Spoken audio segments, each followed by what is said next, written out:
আমি Mohammad Ali Akbar, BSc BEd, Sonargaon উচ্চ বিদ্যালয়। আজকে আমি দশম শ্রেণীর ভূগোলে চতুর্থ অধ্যায় বিভিন্ন দুর্যোগ ব্যবস্থাপনা নিয়ে আলোচনা করব। আশা করি স্নেহের ছাত্রছাত্রীবৃন্দ তোমরা সকলেই ভালো আছো এবং আমিও মোটামুটি ভালো আছি। আজকে ভূগোলের যে বিষয়টা নিয়ে আলোচনা করব সেগুলা তোমরা মোবাইলের মাধ্যমে ক্লাসগুলো অনুসরণ করবে। আশা করি এই ভূমিকম্প নিয়ে তোমাদেরকে যে বোঝাবো তোমরা একটু বোঝার চেষ্টা করবে। সারা বিশ্বে বিভিন্ন ধরনের দুর্যোগ রয়েছে, তার মধ্যে বন্যা, খরা, অতিবৃষ্টি এবং কালবৈশাখী ঝড়, ভূমিকম্প, এগুলোর সম্বন্ধে তোমরা মোটামুটি অবগত আছো। তবে আজকে আলোচনার বিষয়টা হলো ভূমিকম্প। ভূমিকম্প যে কোনো কারণবশত যদি হঠাৎ এই পৃথিবীটা একটা কম্পন শুরু করে, তাহলে এই কম্পনটার নাম হল ভূমিকম্প। আমাদের বাংলাদেশে সমুদ্র মহাসাগরগুলো থেকে অনেক দূরে অবস্থিত। সামুদ্রিক ভূমিকম্পন অঞ্চল হিসাবে তেমন চিহ্নিত করা যায় না এবং মাঝে মধ্যে বাংলাদেশে ভূমিকম্প অনুষ্ঠিত হয়, কিন্তু সারা বিশ্বে কোনো কোনো দেশে দেখা যাচ্ছে এই ভূমিকম্পের মাত্রা অনেক বেশি। আমরা আজকে যে বিষয়টা নিয়ে আলোচনা করব, ভূমিকম্প। বাংলাদেশের উত্তরে আসাম, খাসিয়া, জয়ন্তিকা পাহাড় ও হিমালয়ের পাদদেশে, আন্দামান দ্বীপপুঞ্জে, বঙ্গোপসাগরের তলদেশে ভূমিকম্পের প্রবল প্রবণতা যথেষ্ট লক্ষ্য করা যায়। যে জায়গাগুলোর নাম বললাম এই এলাকাগুলোতে ভূমিকম্পের প্রবণতা যথেষ্ট লক্ষ্য করা যায়। সামাজিক দিক থেকে, সামুদ্রিক দিক থেকে দেখা যায় বাংলাদেশে ক্রমেই ঝুঁকিপূর্ণ হয়ে উঠছে। বিভিন্ন সময় ভূমিকম্প হচ্ছে। এই ভূমিকম্প থেকে ভূমিকম্প অনুষ্ঠিত হলে আমাদের যে করণীয় কাজগুলি সেগুলো আমাদের জানতে হবে এবং মানতে হবে। আমি করণীয় কয়েকটা কাজ নিয়ে আজকে আলোচনা করব। 1 নম্বরে, বাইরে থাকাকালীন তোমরা ধরে বাড়িতে চলে আসবে এবং বাড়িতে বৈদ্যুতিক সংযোগ বিচ্ছিন্ন করবে, গ্যাসের চুলা বন্ধ করবে এবং তাড়াতাড়ি বাড়ির থেকে বের হয়ে পড়বে। প্রথমে বাড়িতে আসবে এবং বিদ্যুৎ, গ্যাস এগুলোর থেকে কিভাবে মুক্ত পাওয়া যায় সেই ব্যবস্থা করে তাড়াতাড়ি আমরা কি করব, বাড়ির থেকে বাইরে চলে যাব। 2 নম্বরে, লিফটে থাকাকালীন অবস্থায় যদি ভূমিকম্পের আভাস পাওয়া যায় তাহলে দ্রুত নিচে নামার চেষ্টা করবে এবং লিফটের ভিতরে আটকে পড়লে কর্মকর্তাদের অবগত করতে হবে বিষয়টা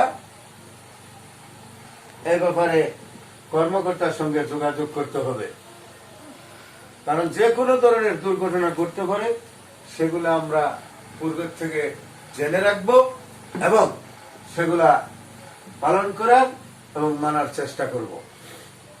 3 নম্বরে, বাড়ির বাইরে থাকাকালীন অবস্থায় বড় দালান কোঠার নিচে না দাঁড়িয়ে আমরা কোথায় দাঁড়াবো? খোলা জায়গায়। কারণ আমরা যদি দালান কোঠার পাশে বা তার ভিতরে দাঁড়াই, ভূমিকম্পের ফলে যদি ওই দালানটা ধসে পড়ে, তাহলে আমরা হয়তো দুর্ঘটনার কবলে পড়ে যেতে পারি। তাই ভূমিকম্প এমন জিনিস, কোন জিনিস স্থানান্তর হয় না, শুধু ভাঙচুর হয়। তা আমরা এমন জায়গায় দাঁড়াবো, খালি জায়গায়, যেখানে বিপদ মুক্ত, ভূমিকম্পে ইনশাআল্লাহ কোনো ক্ষতি করতে পারবে না। তারপর 4 নম্বর, ট্রেনে বা গাড়িতে থাকাকালীন যদি ভূমিকম্প অনুষ্ঠিত হয়, তবে কোনো জিনিস ধরে আমরা স্থিরভাবে দাঁড়িয়ে থাকব। আমরা যদি গাড়িতে বা ট্রেনের উপরে থাকি, তাহলে আমরা কি করব? যে কোনো একটা অবলম্বন ধরে আমরা স্থিরভাবে দাঁড়িয়ে থাকব, স্থিরভাবে দাঁড়িয়ে থাকব। 5 নম্বরে, মার্কেট, সিনেমা হল এবং অভ্যন্তরীণ শপিং মহলে থাকলে এতদ অঞ্চলে ভূমিকম্প আকস্মিক ভীতির পরিবেশ সৃষ্টি হতে পারে। আগুন লাগাও স্বাভাবিক। কোথায়? Market, cinema hall, overground shopping মলে থাকলে, এতদ অঞ্চলে ভূমিকম্প আকস্মিক ভীতি এক পরিবেশ সৃষ্টি হতে পারে। আগুন লাগাও স্বাভাবিক, মানে আগুনটাও লাগা যেতে পারে। এক্ষেত্রে প্রথমে নিচু হয়ে বসে বা শুয়ে থাকা ভালো। হয় আমরা বসে পড়বো, না হয় কোন এক জায়গায় শুয়ে পড়বো এবং পরবর্তীতে দ্রুত স্থান ত্যাগ করবো। আমরা যেখানে ছিলাম সেখান থেকে আমরা খোলা জায়গায় চলে যাব, স্থান ত্যাগ করব। আর 6 নম্বর হলো, হাতের কাছে সবসময় লোহা কাটা করাত। বিপদ মুক্ত হওয়ার জন্য আমরা একটা জিনিস রাখবো, সেটার নাম হলো লোহা কাটা করাত।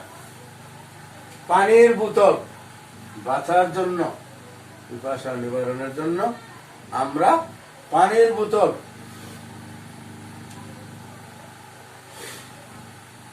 এবং আগুন রোধক রাখতে হবে। আগুন রোধক কোন জিনিসপত্র রাখতে হবে, আগুন ধরে গেলে সে আগুন থেকে যাতে রক্ষা পাওয়া যায়, এরকম কোন জিনিস রাখতে হবে। এটার নাম হলো আগুন রোধক রাখতে হবে। অতীতকাল থেকে বাংলাদেশে তৎসংলগ্ন এলাকায় ভূমিকম্প সংঘটিত হয়ে আসছে। আমাদের দেশে প্রধানত ভূমিকম্প হয় গঠনগত কারণে, গঠনের প্রকৃতির উপর এটা ভূমিকম্প অনুষ্ঠিত হয়। এছাড়াও পানির স্তর দ্রুত নিচে নামা যাওয়ার কারণে কিছু স্থান প্রাকৃতিক ভারসাম্য হারাতে বসেছে। এদিক দিয়েও ঢাকা শহর উল্লেখযোগ্য, মানে পানির স্তরটা নিচে নেমে গেছে এবং কিছু ফাঁকা জায়গার সৃষ্টি হয়েছে। এখানে মাঝে মধ্যে ভূমিকম্প হয়। যেমন এদিক দিয়ে ঢাকা শহর উল্লেখযোগ্য, আবার অন্যদিকে ঢাকার উপর নগর গড়ার চাপ থাকায় ক্রমে ঝুঁকিপূর্ণ হয়েছে। ঢাকাতে বিভিন্ন ধরনের অনেক দালান কোঠা গড়ে ওঠে, নগরে পরিণত হয়েছে, সেজন্য ভূমিকম্পের একটু ঝুঁকিপূর্ণ আছে। তা আমরা এই ভূমিকম্পের প্রয়োজনীয় কিছু পদক্ষেপ নিব। কি কি পদক্ষেপ নিব, সেই পদক্ষেপগুলি আমি পর্যায়ক্রমে আলোচনা করব, তোমরা বুঝবে এবং খাতায় ব্ল্যাক করে লিখতে গেলে অনেক সময় লাগবে। আমি আলোচনা করছি, তোমরা শোনো। ভূমিকম্প সম্পর্কে গণ সচেতনতা সৃষ্টির লক্ষ্যে ব্যাপক প্রচার করতে হবে। ভূমিকম্প আসার আভাস আসলে আমরা এলাকায় মাইকের মাধ্যমে, বিভিন্ন প্রচার মাধ্যমে আমরা সেগুলা চতুর্দিকে প্রচার করব। 2 নম্বরে, সারা দেশে ভবন নির্মাণ, জাতীয় বিল্ডিং কোড এবং কোডের কাঠামোগত অনুসরণ বাধ্যতামূলক। বিল্ডিং তৈরি প্ল্যান এবং একটা নিয়ম কানুন আছে, সেগুলো অনুসরণ করে আমরা বিল্ডিং গুলা তৈরি করব। 3 নম্বরে, ঢাকা শহরে রাজুক ভবন নির্মাণ প্ল্যান অনুমোদন নীতিমালা যুগোপযোগী করা প্রয়োজন। রাজুক রাজধানী উন্নয়ন কর্পোরেশন বা একটা সংস্থা, সেটা অনুসরণ করে আমরা আমাদের বিল্ডিং গুলা তৈরি করব। 4 নম্বর, সারা দেশে যোগাযোগের যে রাস্তাগুলি আছে সেগুলো আমরা কি করব, প্রশস্ত করব। ভূমিকম্প পরবর্তী সময়ে উদ্ধার কাজে ব্যবহারের জন্য দুর্যোগ ব্যবস্থাপনা ব্যুরো কর্তৃক তালিকা অনুযায়ী যন্ত্রপাতি প্রত্যেক জেলা প্রশাসকের দপ্তরে সংরক্ষণ করতে হবে। ভূমিকম্প হওয়ার পরে জানমাল ক্ষয়ক্ষতি হবে এবং সেগুলো উদ্ধারের জন্য কিছু যন্ত্রপাতি আমরা জেলা প্রশাসকের কার্যালয়ে মজুত রাখব। নাম্বার 6, ঝুঁকিপূর্ণ এলাকার সময়ে স্বেচ্ছাসেবক দল গঠন এবং তাদেরকে প্রশিক্ষণ দেওয়া, কিভাবে তারা এই সময় কাজ করবে, এবং একটা স্বেচ্ছাসেবক দল তৈরি করে রাখতে হবে এলাকায়। 7 নম্বর, দুর্যোগ কবলিত এলাকার উদ্ধার কার্যক্রমের জন্য নৌবাহিনী এবং পুলিশ বাহিনীদের ডগ স্কোয়াড রাখা। দুর্যোগ কবলিত এলাকার উদ্ধার কার্যক্রমের জন্য নৌবাহিনী ও পুলিশ বাহিনীতে ডগ স্কোয়াড রাখা, এটা একটা নৌবাহিনী পুলিশ বাহিনীর একটা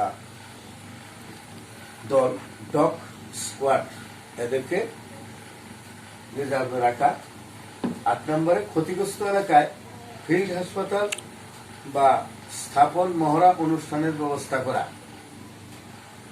ক্ষতিগ্রস্ত এলাকায় অস্থায়ীভাবে কিছু হাসপাতাল স্থাপন এবং ফিল্ড হাসপাতাল এবং মহড়া অনুষ্ঠান ব্যবহার করা।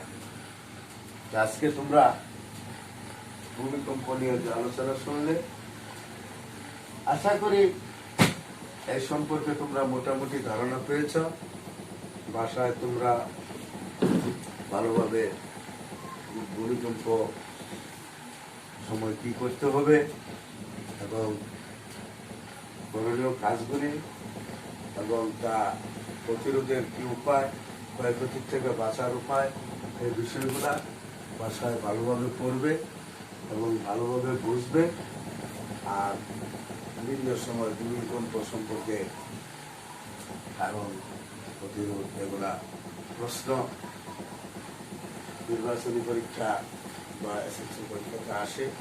তোমরা এই ভূমিকম্পের বিষয়টা ভালো করে পড়বে। আজকে যারা প্রিয় স্নেহের ছাত্রছাত্রীবৃন্দ, তোমরা বিনা প্রয়োজনে বাড়ির বাইরে যাবে না।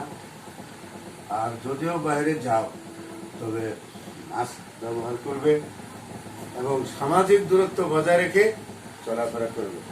দেশের যে দুর্যোগ, লেখাপড়ার বিরাট ক্ষতি হচ্ছে, সেই ক্ষতিপূরণের জন্য তোমরা বাসায় বসে ভালোভাবে বইগুলি পড়বে এবং ভালোভাবে লেখাপড়া করবে।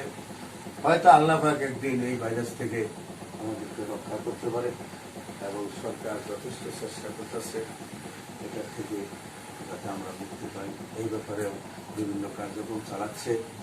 আশা করি আজকে ক্লাসটা কীভাবে অনলাইনে ক্লাসটা করলাম তোমরা এটা বোঝার চেষ্টা করবে। আমি আমার ক্লাসে এখানেই সমাপ্তি ঘোষণা করছি। আল্লাহ হাফিজ।